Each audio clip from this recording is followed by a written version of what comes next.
Paz, meus irmãos. Podem, tá? Abrir a palavra de Eclesiastes,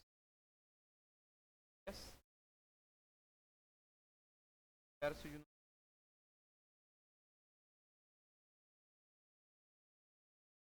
sequência, série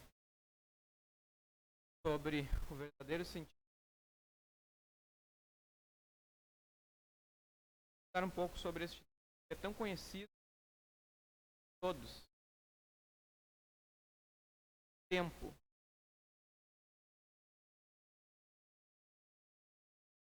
Funcionou?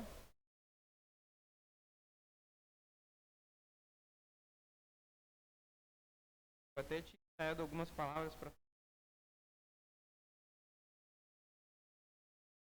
eu falar, eu não vou conseguir pegar. Para nos manter texto aqui. Dá uma dimensão, amado irmão. Meus irmãos,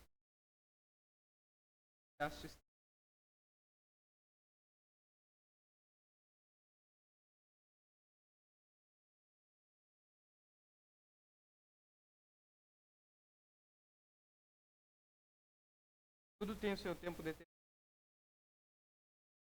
Não há tempo, todo propósito abaixo do céu.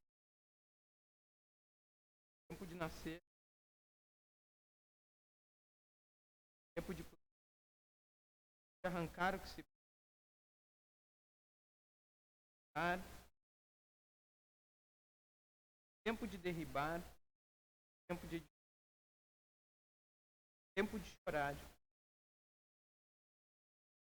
tempo de pular, tempo de saltar de alegria, tempo de espalhar pedras, tempo de ajuntar pedras, tempo de afastar-se, de afastar, tempo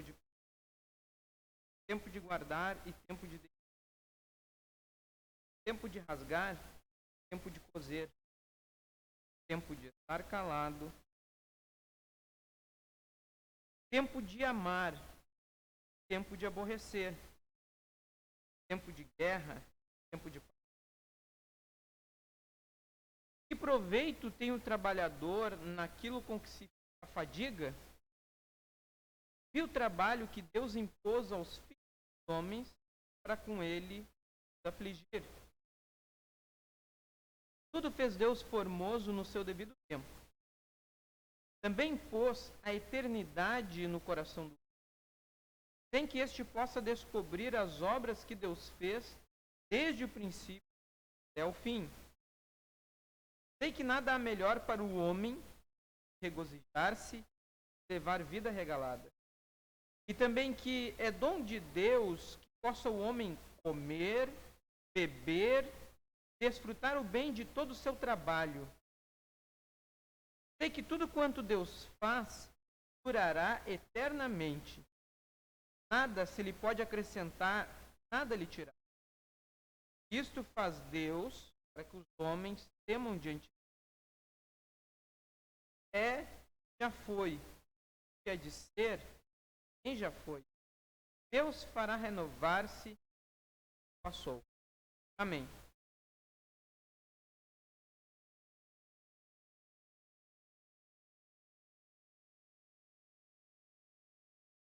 Como eu falei, o texto de Eclesiastes é um dos mais conhecidos da Bíblia Sagrada. Após tudo o que Salomão disse sobre a vaidade, a futilidade da existência humana, esperaríamos que o pregador dissesse algo diferente e mais desencorajador sobre o tempo. Ele poderia ter dito, por exemplo, o tempo é curto e por isso nunca temos tempo suficiente para fazer tudo que desejamos fazer. O pregador que escreveu Eclesiastes poderia também ter dito que o tempo é passageiro e que nosso tempo está acabando. Uma vez que o tempo se foi, ele jamais pode ser recuperado. Então, Salomão poderia continuar olhando para o tempo, poderia continuar o livro de Eclesiastes, e olhando para o tempo, do ponto de vista negativo, pessimista, como nestes dois exemplos. Ele é curto, nós não conseguiremos fazer tudo aquilo que nós queremos, que o tempo se vai e jamais pode ser recuperado. Poderia ter dito estas coisas, mas não o fez.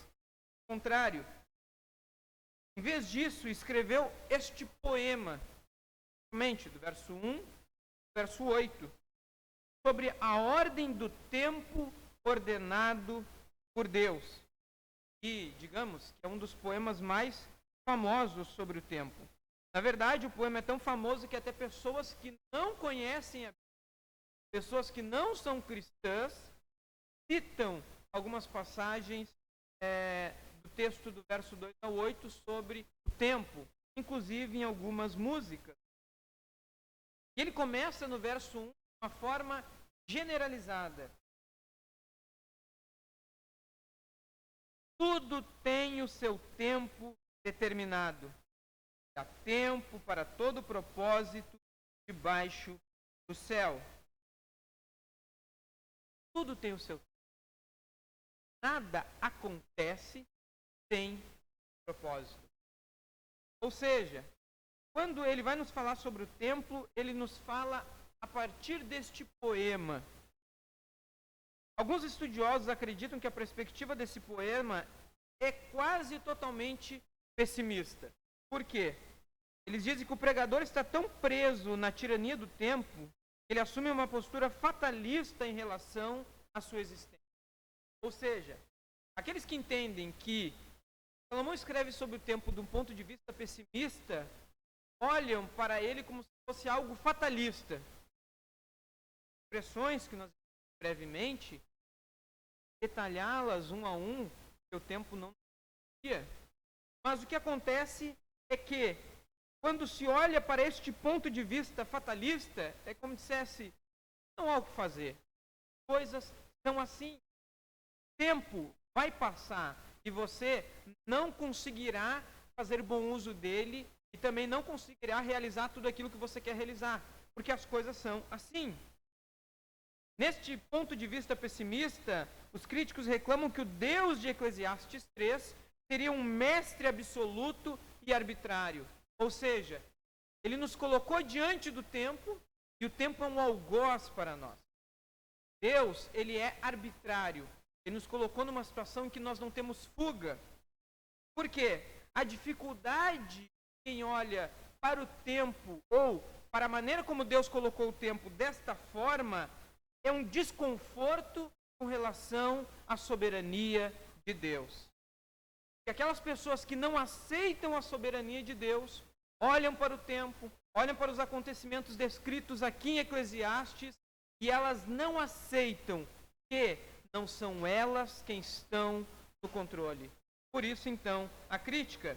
Porém, nós sabemos, Deus é soberano sobre o tempo. Tudo que acontece no tempo é conforme a vontade de Deus. Nós nos debruçamos, nós nos prostramos perante o tempo, não como um algoz, mas sim como uma ferramenta de Deus, para que Deus manifeste a sua soberana vontade. E não apenas isso, mas nada acontece sem a vontade de Deus. E não seria diferente com relação ao tempo. Deus não seria Senhor do universo, da criação, do cosmos, ou, como já citei algumas vezes, nas palavras do salmista, ao Senhor pertence a terra, tudo que nela há e todos os que nela habitam. E não seria diferente com o tempo. O tempo não seria, ele não fugiria do controle de Deus. Portanto, ele manifesta, sim, a vontade de Deus. Nas palavras do breve catecismo de Westminster, sua providência, conforme a resposta de número 11, é santa, sábia, poderosa. Governa todas as criaturas e todos os seus atos. O que os críticos eles não conseguem lidar é com a providência de Deus. a soberania de Deus. Nas palavras deste breve catecismo, nos fala que a providência divina para nós, ela tem certas características, que é santa, sábia e poderosa, e que governa todas as criaturas e todos os seus atos. Ou seja, nada foge ao controle. Nem a nossa vida, nem o tempo. Então, a extensão da soberania de Deus, ela é ressaltada por este poema com suas séries paralelas de opostos relacionados. O que é que nós encontramos aqui no capítulo número 3?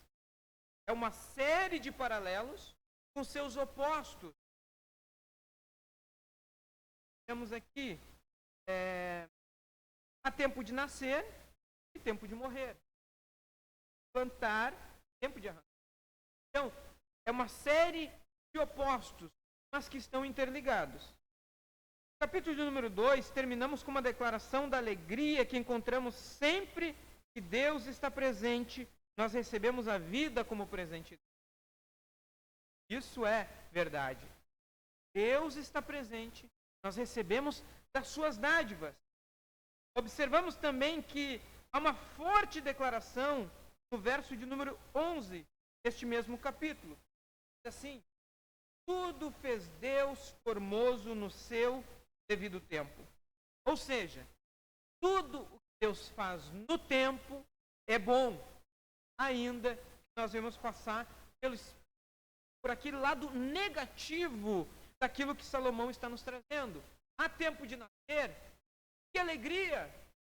Toda vez que uma criança nasce, há uma alegria extrema, mas não há alegria morte. Ainda mais, tempo de plantar e tempo de arrancar o que se plantou. É algo bom o plantar, é algo bom aquela produção. Mas chegará um tempo, se nós não arrancarmos o que se plantou, ou seja, retirarmos o fruto, não haverá uma alegria tão intensa. Longe de ser fatalista, o pregador alcançou um apreço apropriado da soberania de Deus sobre o tempo e a eternidade. O que Salomão está fazendo não é algo fatalista, pessimista. Pelo contrário, é algo consciente da soberania de Deus e da sua vontade. Inclusive, que o tempo está subordinado à vontade de Deus.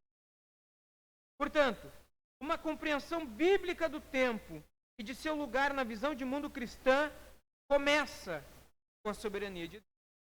Qual é a visão cristã sobre o tempo? A visão que Deus é soberano e de que nada, como nos diz no versículo de número 11, tudo que Deus faz é bom e nada foge do controle. Mas a vida não é uniformemente ruim. Nós temos essa experiência. Nem tudo na vida é ruim. Nem tudo na vida é difícil. Mas inclui experiências positivas e negativas. E este poema, ele nos traz verdades importantes sobre Deus. Existe o lado ruim, o lado bom. E ainda, existe o intercurso. Aquilo que nós temos entre o bom e o ruim, aquilo que nós temos entre o ruim e o bom. Então, nada é somente ruim, nada é somente bom. E Salomão, ele vai nos mostrar que o tempo, ele nos permite pelo menos 3 coisas. Experimentarmos a bênção da criação, experimentarmos a maldição da queda e experimentarmos uma esperança de redenção. Dentro do tempo, nós temos estas 3 experiências. Bênção da criação, a maldição da queda e também a esperança da redenção. E sobre essas 3 perspectivas e mais a eternidade que nós vamos falar nessa manhã. Primeiro, no tempo, nós experimentamos a bênção da criação e do Criador. Meus irmãos, é dentro do tempo que nós temos as nossas experiências em relação à criação, quem nos criou. Então, o tempo nos permite isso. Ele não é um algoz. Ele não é algo que nos escraviza. Pelo contrário, ele nos permite experimentarmos a bênção da criação. Como? O pregador vem considerando as coisas debaixo do sol, a criação, e buscando encontrar significado, tentando ver se encontra algo duradouro. O que Salomão está buscando e está nos mostrando aqui neste livro de Eclesiastes é o quê? Que ele procura significado na vida. Ele procura algo que seja muito mais do que apenas passageiro. Ele quer algo duradouro. Ou, como nós colocamos, o verdadeiro sentido da vida. A vida é apenas prosperidades, coisas passageiras, coisas sem sentidos? Não. Existe algo duradouro. Nós especificamos mais aqui que existe fé, alegria e celebração como prática cristã. Ou seja, o cristão não enxerga o tempo da mesma maneira como o mundo enxerga, como algo limitante. A gente vê bem que o mundo considera isso. 24 horas é muito pouco para realizarmos tudo o que nós precisamos fazer. Mas, na verdade, o tempo, ele nos mostra o quê? Desfrutamos da divina. Ele falou sobre a busca do conhecimento, sobre trabalho, prazeres, sobre a morte. E então chega a estas considerações sobre o tempo, como o que podemos fazer nesta vida. Todas essas coisas que Salomão ele está nos trazendo e que nós vimos já anteriormente. Eles da vida, dia, idade, benefício, todas essas coisas. Porém, no verso de número 1, diz que tudo tem o seu tempo determinado e há tempo para todo propósito debaixo do céu. Tudo tem um tempo. Quando nós queremos fazer algo fora do tempo, dá problema. Quando nós não entendemos que há um propósito para tudo que acontece debaixo do céu ou na criação, também é um problema.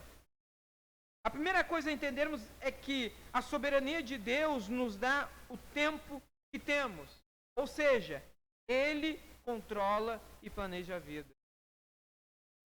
Quando nós olhamos para o tempo como uma ferramenta da soberania de Deus, nós vemos o quê? Que Ele é quem controla e planeja a nossa vida.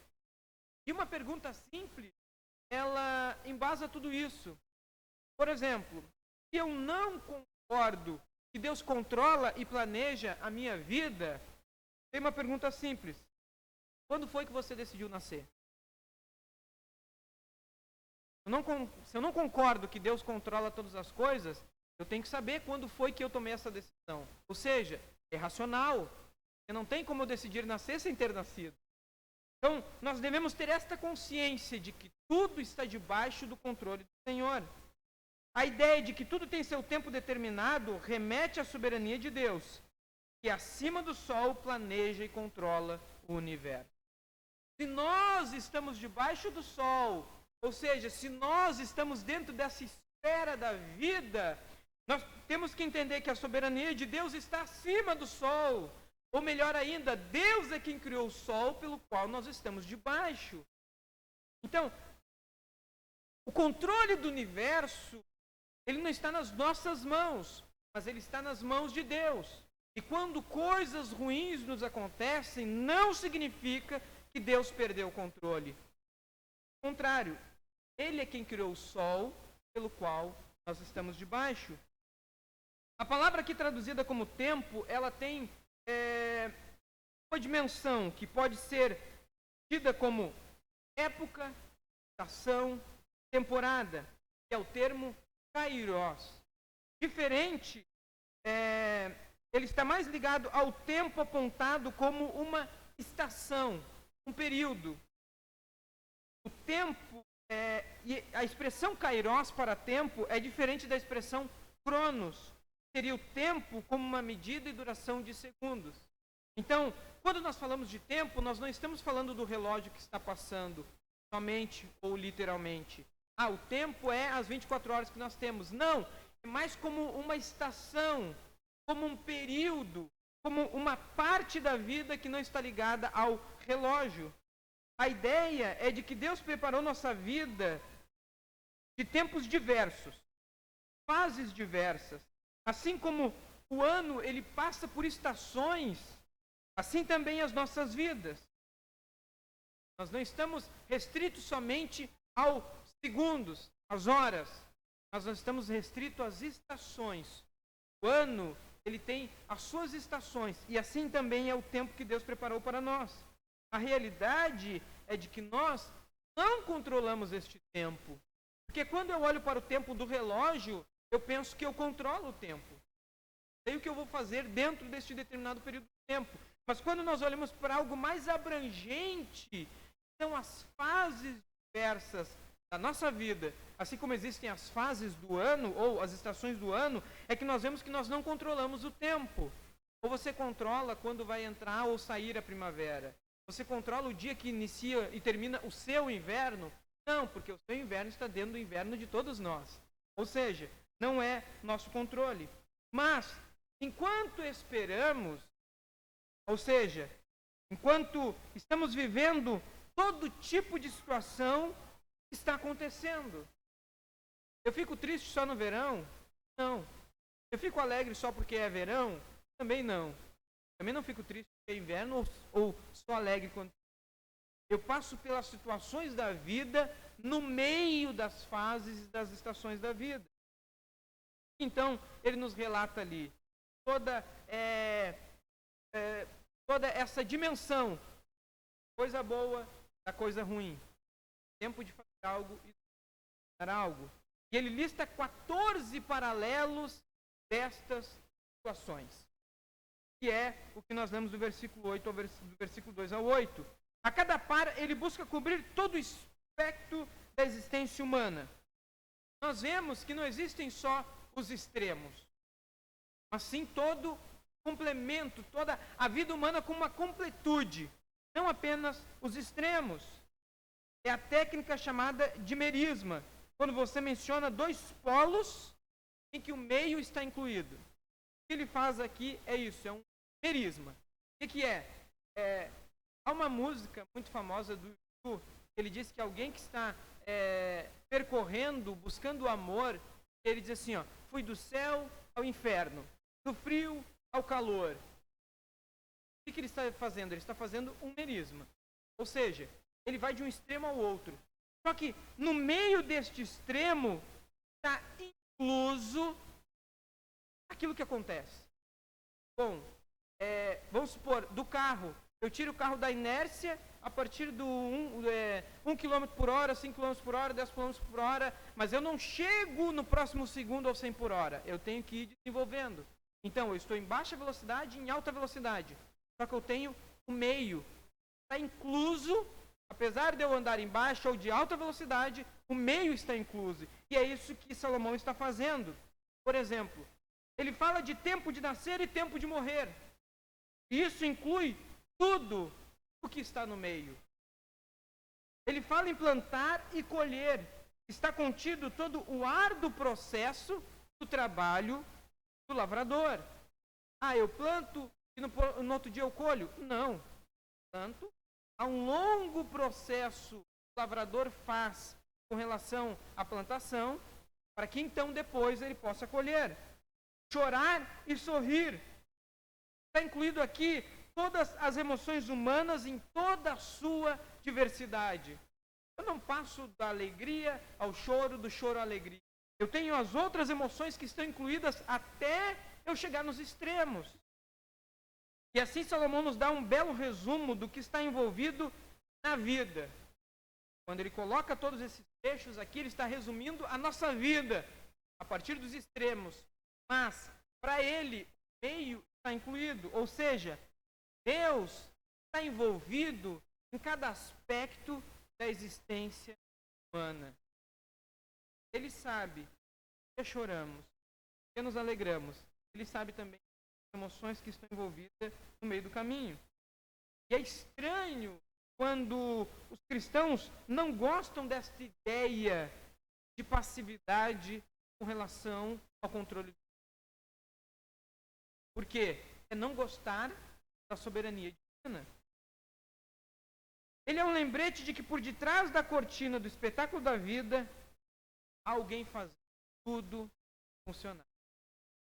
Salomão nos traz aqui estes extremos, exemplificando vários aspectos da vida, desde as questões humanas, questões da natureza, questões de sentimentos, questões de espiritualidade. O que ele está nos fazendo é um lembrete que há algo maior, alguém maior do que nós, controlando o tempo. Por isso, ter alegria, mesmo. Alegria, ela faz parte da vida cristã, mesmo quando algo ruim. Então eu não vou chorar, não vou lamentar, não vou estar calado diante de Deus. Vamos. Mas mesmo quando as coisas estranhas nos acontecem, não como um fato, mas como um período, nós não apenas passamos por um fato de tristeza, nós passamos por um período de tristeza, fruto de alguns dos acontecimentos que ele relata aqui.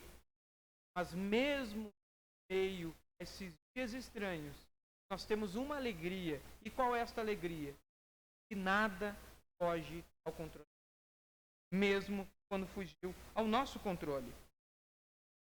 Ainda mais. Quando que nós vemos isso? Por ocasião do pacto com Noé e a criação, em Gênesis capítulo 8, versículo 22, Deus prometeu que manteria a terra em funcionamento e que sempre teríamos diferentes estações. Não é algo novo. Lá na criação, e reforçado ainda, no pacto com Noé, está escrito em Gênesis 8, 22. Enquanto a terra durar, sementeira, cega, frio, calor, verão, inverno, dia e noite, não. É Deus dizendo que a sua criação, Ele controla, e que todas estas coisas não cessarão. Olhar para estas coisas como parte de um plano grandioso nos ajuda. Quando eu olho para a minha vida, não apenas como o personagem principal da história, mas sim que na minha vida eu sou coadjuvante. A personagem principal é Deus. Apenas coadjuvantes. E quando eu olho para isso e eu vejo que eu estou fazendo parte de um plano grandioso, que plano grandioso é esse? É o plano de Deus, para a glória de Deus, para o louvor do próprio Deus. Como nós lemos no Salmo hoje, Deus manifestam a glória de Deus. O firmamento anuncia as obras das suas mãos. E nossa vida é uma pequena fagulha, é uma pequena parte dentro deste grande plano divino. Então, quando nós olhamos para isso, ajuda a entender. Nos ajuda a entender as dificuldades da vida e olhar que, mesmo quando estas coisas nos acontecem, Deus ainda está.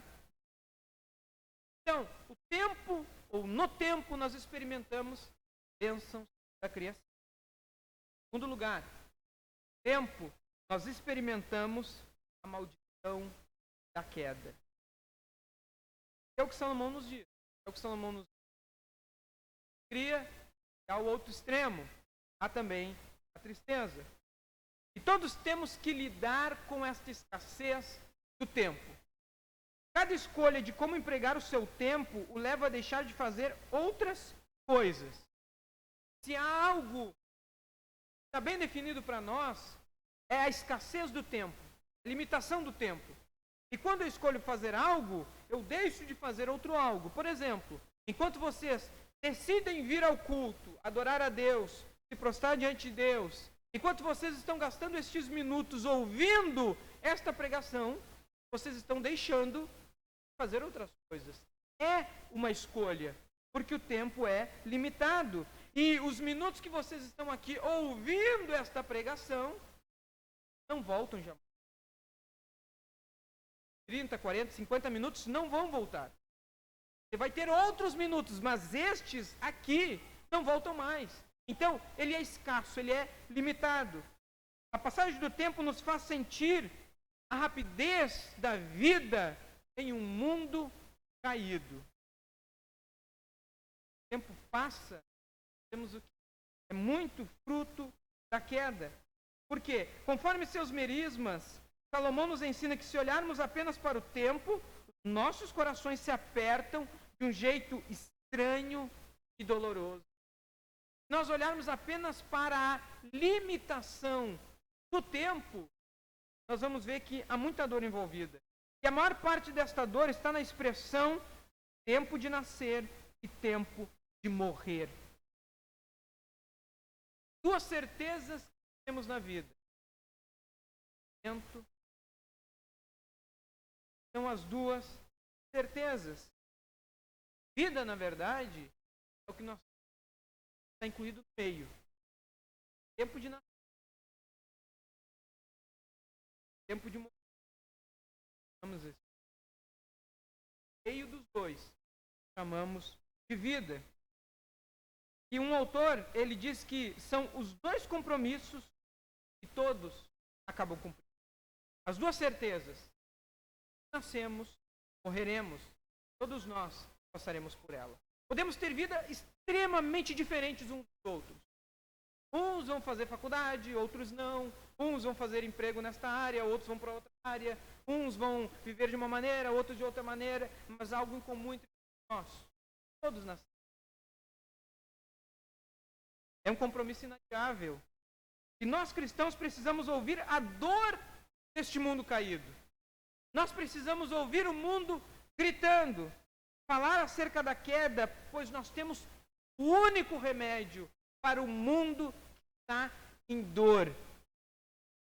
O Evangelho é a única salvação para o mundo que está na queda. E nós precisamos ouvir isso.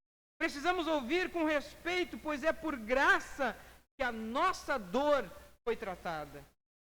Se neste mundo caído nós não mais sentimos esta ferida da queda tão profunda em nossos corações, é porque a nossa ferida foi tratada pelo Evangelho de Jesus Cristo. E se nós temos o Evangelho de Jesus Cristo, nós temos o remédio para a ferida do mundo caído, ainda que nós também estamos sujeitos às mesmas feridas. E a tristeza do nosso tempo caído é que experimentamos coisas que não deveriam acontecer. O que o tempo nos permite experimentar do ponto de vista da queda é que jovens adoecem. Há cansaço, solidão, tristeza, há desespero. O encanto está ausente. Sorrisos estão enferrujados. Não achamos abrigo, não achamos proteção. E nem os santos entendem direito a profundidade da maldade deste mundo em queda. Qual é o problema do tempo com relação à queda? Coisas que não deveriam acontecer, acontecem. Coisas fora da normalidade. O tempo nos permite experimentar a maldição da queda. No tempo nós experimentamos as bênçãos da criação, no tempo nós também experimentamos esta maldição. Isso nos traz ansiedade e descompasso.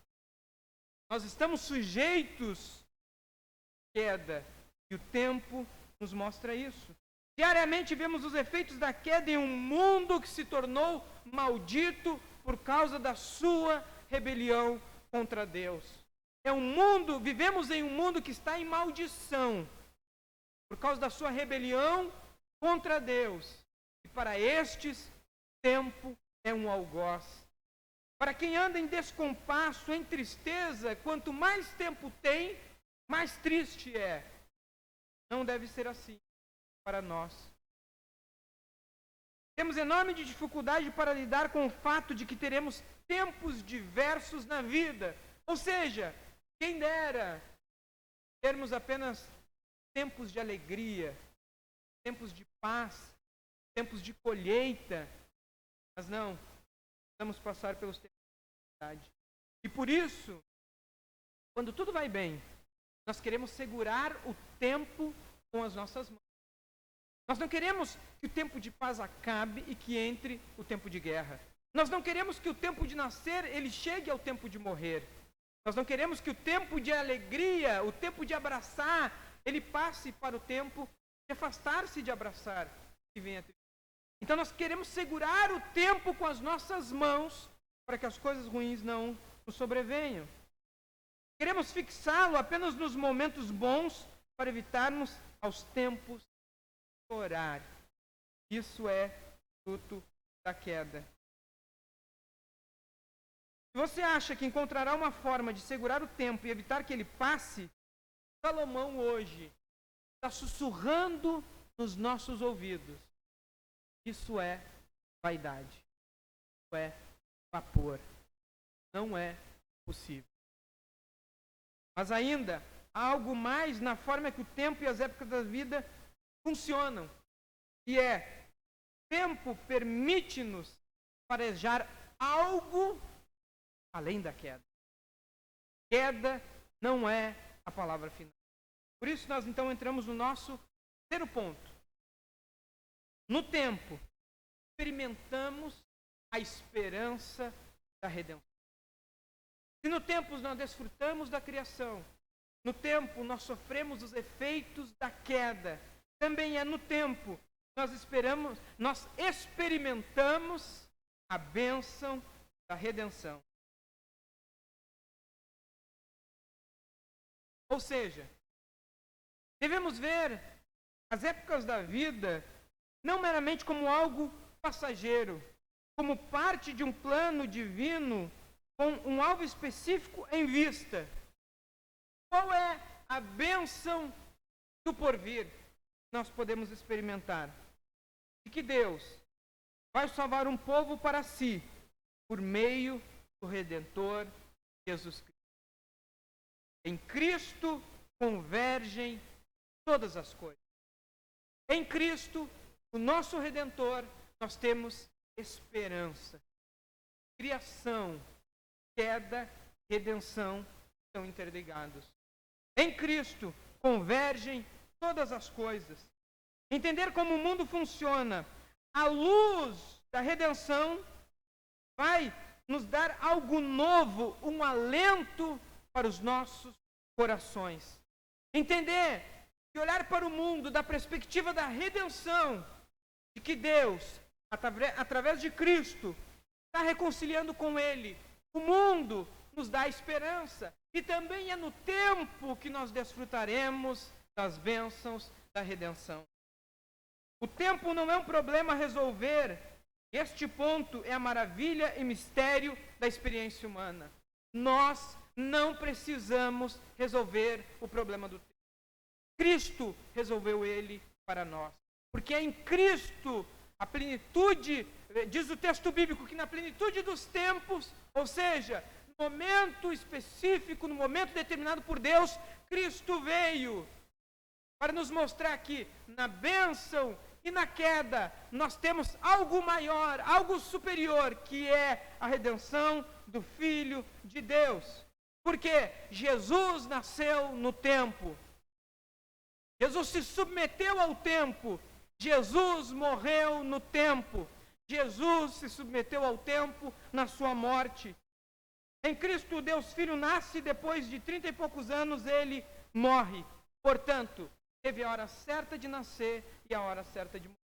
E aí nos perguntamos se Jesus, o Filho de Deus, se submeteu ao tempo, por que nós não estaremos sujeitos ao mesmo tempo? Porque nós não estaremos sujeitos à soberana, perfeita vontade de Deus. Jesus teve a hora planejada para todas as coisas. Separei algumas. Sejam os 40 dias no deserto, sejam as suas pregações, as suas refeições. Em Cristo houve um tempo para todo o planejado debaixo do céu. Jesus veio, submeteu ao tempo, assim como nós estamos submetidos. Nosso tempo é menor do que gostaríamos. Portanto, devemos usá-lo de maneira inteligente, de maneira sábia, porque nosso tempo é menor do que nós gostaríamos. Isso é um fato. Por isso que o Salmo de número 90, o verso de número 1 e 2, diz-nos assim: ensina-nos a contar os nossos dias de tal maneira que alcancemos corações sábios. O que é um coração sábio? É um coração que teme ao Senhor.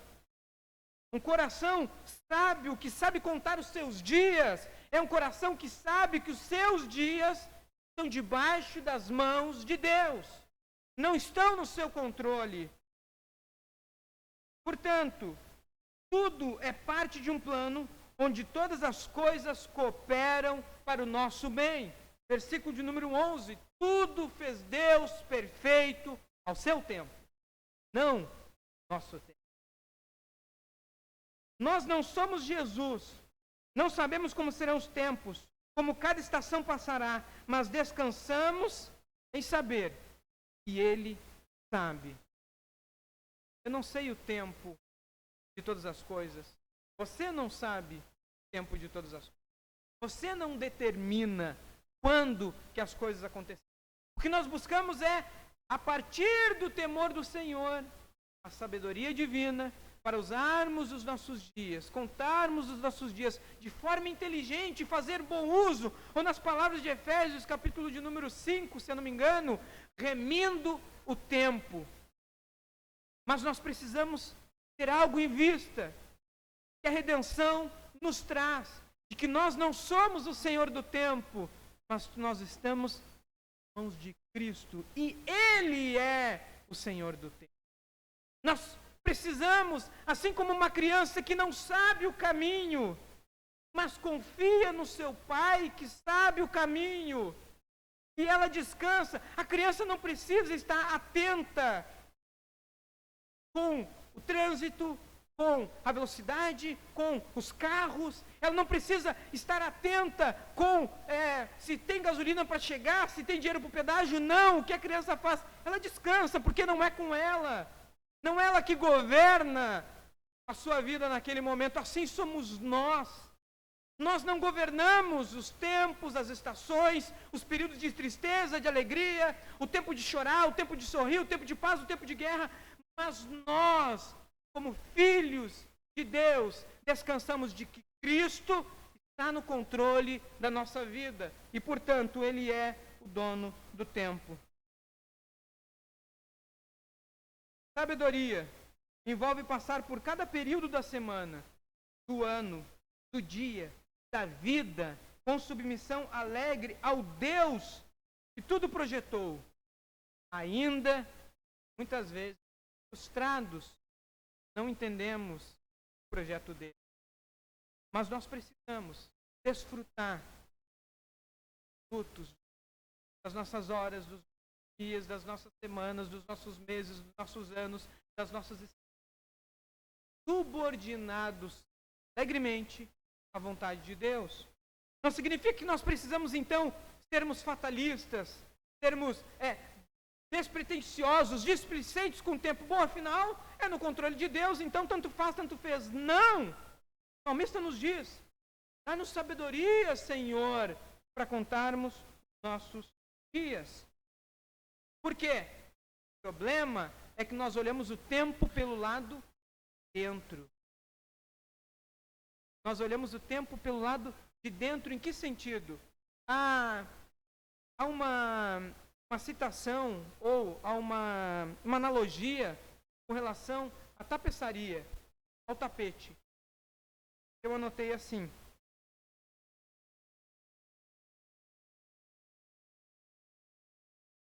o tapete ainda está sendo tecido. Quando alguém está fazendo um tapete e ele começa a fazer fio por fio, parte por parte, e quando você olha, você não enxerga o desenho por completo. Você está vendo apenas as partes e talvez olhe para aquele tapete sendo tecido e diga assim: que coisa estranha, não parece que vai ficar algo bonito, as cores parece que não estão combinando, não estão se relacionando. Por quê? Porque o tapete está sendo tecido. É isso, mesma coisa que nós estamos olhando o tempo pelo lado de dentro. Nós estamos olhando o tempo enquanto o processo acontece. E nós, às vezes, não conseguimos ver beleza naquilo que Deus está formando na nossa vida. mas temos a tranquilidade de saber que o Senhor, nosso Deus, é Senhor do tempo. Deus é o Senhor do tempo. Um único motivo: Deus criou o tempo. Deus eterno, Ele não está subordinado ao tempo, mas Ele é o Criador do tempo, Ele é o Senhor do tempo. E como Senhor do tempo, então, nós estamos tranquilos por saber que pertencemos a Ele, Criador do tempo. Uma citação mais, como nos diz James K. Smith: somos um povo do futuro, que não tenta escapar do presente, mas que sente, de certa forma, que atua no presente, assombrado pela fragmentação do agora. Nós somos um povo do futuro, mas não vivemos o futuro. Nós somos um povo do passado, mas não estamos presos no passado. Nós estamos no presente, e o presente é fragmentado. Nosso tapete, o tapete da nossa vida está em construção. E quando nós olhamos para estes fragmentos, não identificamos a beleza da obra de que Deus está fazendo na nossa vida. Mas em Cristo, nós encontramos todas as respostas. Pois no nascimento do Filho de Deus, temos o inesperado acontecendo. Algo totalmente novo aconteceu quando Jesus nasceu. No seu choro, vemos Deus chorando por um mundo caído. No seu riso, vemos Deus mostrando o que Ele está fazendo.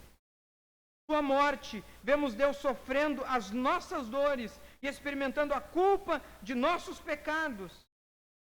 No presente, nós entendemos um pouco de tudo que Deus fez na encarnação, vida, morte e na ressurreição. Nós enxergamos apenas como algumas partes, mas teremos mais tempo para entender quando, em um novo mundo, não mais sujeito à vaidade e ao tempo, em um mundo mais sólido, nós podemos então entender todo o que Deus estava fazendo.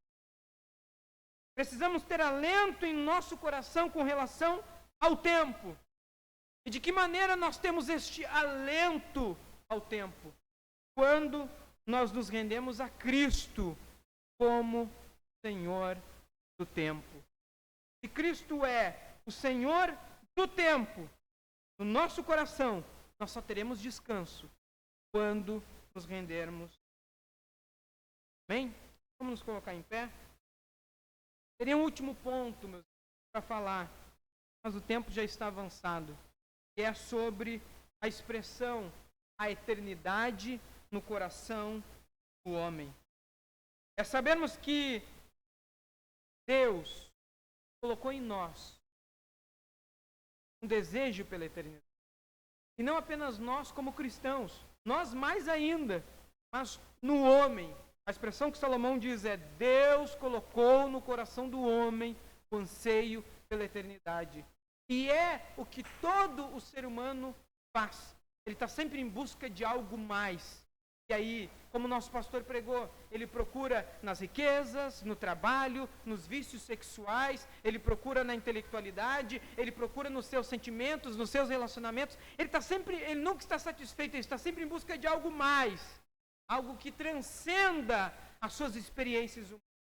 Isso se chama eternidade. Então, nós só teremos a completude do tempo quando nós só veremos a beleza total da soberania de Deus sobre o tempo quando nós estivermos na eternidade. Ainda no versículo número 11, diz que pôs a eternidade no coração do homem, sem que este possa descobrir as obras que Deus fez desde o princípio ao fim. Deus colocou a eternidade no coração do homem, mas ainda assim de uma forma limitada.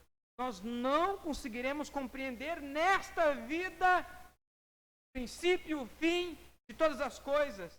Então é como se Deus colocasse um desejo que aqui, nós nunca conseguiremos satisfazer. Nós precisamos, rendidos a Cristo, na expectativa na esperança de uma redenção completa que se chama eternidade.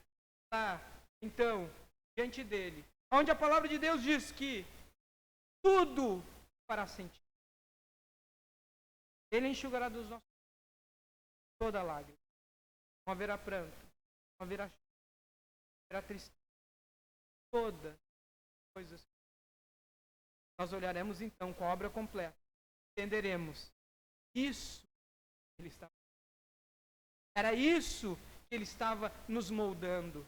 É para isso, é para esta beleza magnífica que glorificava ele, que eu passei por tudo o que passei, que eu senti tudo o que senti, que eu fiz tudo o que eu fiz. E então, lá na eternidade, nós teremos desfrutar todo de Deus. Temos algo de eterno. Falta muito. Aqui o pregador se encontra preso entre o tempo e a eternidade. Para finalizar, ninguém explicou melhor do que C.S. Lewis, em apenas um parágrafo, o desejo do homem pelo. Ele diz assim: se eu encontrar dentro de mim um desejo que nenhuma experiência neste mundo possa satisfazer, a explicação mais provável é que eu fui feito outro mundo. Se nenhum dos meus prazeres terrenos consegue satisfazer este desejo, isso não prova que o universo é uma fraude. É provável que o papel dos prazeres terrenos jamais seja satisfazê-lo, mas despertá-lo, sugerir coisa verdadeira. A coisa mais doce em toda a minha vida tem sido desejo de encontrar lugar de onde vem toda a beleza. Nossos desejos mais profundos jamais serão alcançados aqui. Mas, quando estivermos diante de Deus, Ele satisfará todos os desejos. Ou seja, encontramos em Cristo mais jamais poderíamos desejar. Na redenção, nós desejamos algo por si só, nós jamais. Não queremos as bênçãos, vamos querer o próprio Deus. Isso é desejo. Tem muito mais, meus irmãos. Eu fiz um PDF com o esboço e eu vou passar e recomendaria aos irmãos que pudessem ler. Teriam texto completo de tudo que estava preparado para essa. Mas, dentro do que nós falamos, creio que seja essa a vontade do Senhor para nós nessa oração. Amém? Vamos orar então. Aleluia. Deus Pai Todo-Poderoso, Criador dos céus e da terra, através do Teu Espírito Santo, que sonda os nossos corações nessa manhã, tem nos trazido esta palavra sobre o tempo, sobre a eternidade, sobre os momentos que passam, paralelos entre os extremos, coisas boas, ruins, sem nos esquecermos que vida é o que acontece no meio do caminho. E principalmente, em que nós ainda estamos com o nosso coração entristecido, em que nós estamos, Senhor, diante de Ti, muitos de nós não conseguem orar, estão calados, no momento de tristeza. Nós nos deparamos, e creio eu, não foi em vão que Tu preparaste esta mensagem sobre tempo neste domingo pela manhã. Ele ter sido semana passada, semana que vem, mas estava preparado para hoje. E isso que o nosso coração se rende diante da Tua soberana vontade. Nós não temos a capacidade, nós não temos a sabedoria necessária, Senhor, para entender os Teus propósitos. Nós não conseguimos, ó Pai, dentro da nossa finitude, da nossa limitação, compreendermos o todo do Senhor, mas nós nos rendemos a Jesus Cristo. Nós nos rendemos ao nosso Salvador amoroso e bondoso, que tem chamado a cada um de nós para viver a vida cristã, não simplesmente como algo meramente de entretenimento, como algo que preenche uma parte da nossa vida pelo domingo de manhã. Não! Cristo é o Senhor de tudo em nós. Cristo deveria ser o Senhor de tudo em nós. A nossa vida cristã não pode ser apenas algo passageiro dentro do tempo, mas ela tem que ser algo vívido, algo vivo, algo que muda a nossa concepção do mundo, da realidade, das coisas que nos acontecem. Ó Deus, que nós venhamos nos render a Cristo nas bênçãos da redenção, que nós venhamos desfrutar as bênçãos da queda, que nós venhamos desfrutar as bênçãos da criação, ainda neste mundo caído, neste mundo maldito, aonde a morte faz parte, mas Tu és o Deus da vida, e a Tua palavra diz que no céu fluirão rios de água viva. No céu há um rio da vida que vem do Senhor. Nós te pedimos, ó Pai, que durante a nossa vida, durante o tempo em que peregrinamos nesta terra, tenha-nos da graça, sabedoria, temor do Senhor, para vivermos todos os nossos tempos, desde os segundos, as estações, diante da Tua presença, e que nós venhamos estar submissos à Tua soberana vontade, e debaixo do Teu amoroso poder e da Tua providência. Ó Deus, me faltam palavras nessa manhã para descrever tudo aquilo que Tu tem para nós, mas eu te peço que o Teu Espírito Santo traduza no coração dos meus irmãos tudo aquilo que Tu tem para a vida de cada um deles. Assim crendo, nós oramos amém, em nome de Jesus. Amém.